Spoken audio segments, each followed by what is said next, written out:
suis entré en contact avec la communauté mondiale de l'abbaye de Bonnevaux il y a un peu plus d'1 an maintenant.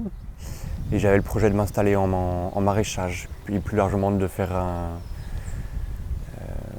une forme d'écolieu, en fait, d'un lieu où je puisse vivre d'une façon qui soit connectée à la terre et respectueuse de toutes les richesses de la terre. Et quand je suis arrivé à Bonnevaux, on a sympathisé, on a apprécié mutuellement les projets que l'on portait. Moi j'aime le projet de Bonnevaux et puis les résidents de Bonnevaux et l'équipe de Bonnevaux a aimé l'esprit du projet que je portais. Et donc ils m'ont proposé de m'installer sur les terres de l'abbaye tout en étant une ferme indépendante de l'abbaye. Et donc l'objectif de cette petite ferme en permaculture, ça veut dire que c'est essayer de créer un système qui soit permanent, permaculture, une culture permanente, culture humaine mais culture aussi agriculture, quoi, une culture de la terre. Donc une culture qui n'érode pas les ressources, mais qui au contraire petit à petit participe à la richesse naturelle de la terre. Donc c'est la richesse du sol, la richesse de la biodiversité, de la vie qui nous entoure, la richesse alimentaire. Et donc l'enjeu c'est de trouver la juste place de soi-même en tant qu'être humain dans cette nature, dans un écosystème à la fois naturel et un écosystème cultivé. Essayer de trouver l'équilibre entre ces différentes formes et puis la place de l'homme qui agit mais sans abuser des sites et des ressources. Et puis mon approche aussi personnelle, c'est du coup de développer un mode de vie qui soit plus présent à cette richesse du monde et à la dimension sacrée de la vie. Donc j'ai quitté mon précédent boulot qui était en bureau principalement et plutôt dans un cadre urbain, périurbain, pour mener cette vie où je puisse être dans la perception, les sensations et donc dans le sentiment de la vie, quoi, plus directement, parce que quand je travaille la terre, j'ai les mains en contact avec les plantes, en contact avec la terre, les cailloux, l'herbe et bien sûr le ciel.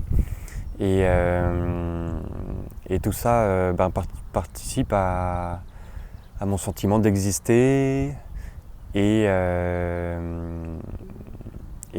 ma gratitude aussi de toute la beauté, toute la profusion que ce monde recèle. La méditation, elle m'aide à revenir toujours à l'ancrage et à la connexion avec le divin, avec le sacré. Et donc c'est un point d'ancrage qui me permet de revenir au jardin dans un état apaisé. Donc j'arrive au jardin et je travaille avec les plantes, avec la vie, d'une façon que j'essaie d'être aussi peu dominatrice, aussi peu prédatrice que possible, mais plus dans une relation d'échange, de partenariat avec la terre. Donc la méditation, elle me permet d'être dans cette disposition d'esprit-là. Et en même temps, le jardin, il soutient aussi ma pratique de méditation, ou c'est une continuité plutôt. Parce que c'est une façon de passer de la sphère du moment privilégié de méditation, en silence, mais qui est ponctuelle dans la journée. C'est une façon de donner une place plus large à l'état méditatif tout au long de la journée, mais tout en étant dans l'action. Donc c'est aussi une mise en action des valeurs, des acquis de la méditation, pour qu'ils s'accomplissent après, que je puisse les accomplir, que je puisse leur donner forme en fait derrière dans les activités que je mène et dans le monde.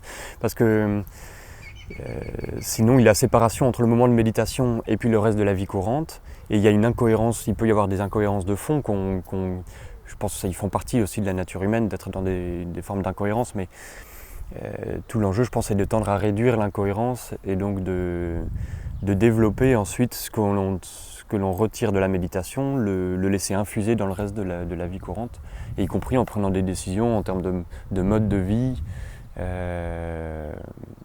apaisé, quoi, vis-à-vis du reste de nos contemporains et vis-à-vis de la planète sur laquelle on est.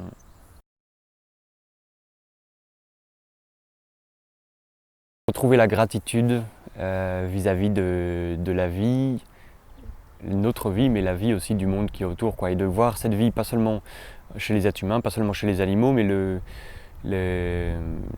cette énergie de vie profonde qui emplit toute la matière, quoi. Toute cette terre est emplie de vie, tous ces arbres sont des formes de vie extraordinairement belles, et donc ce qui me tient à cœur, c'est de les reconnaître, et ça participe aussi à être présent, quoi. En étant présent, on peut reconnaître, mais en reconnaissant, on peut revenir présent au présent aussi.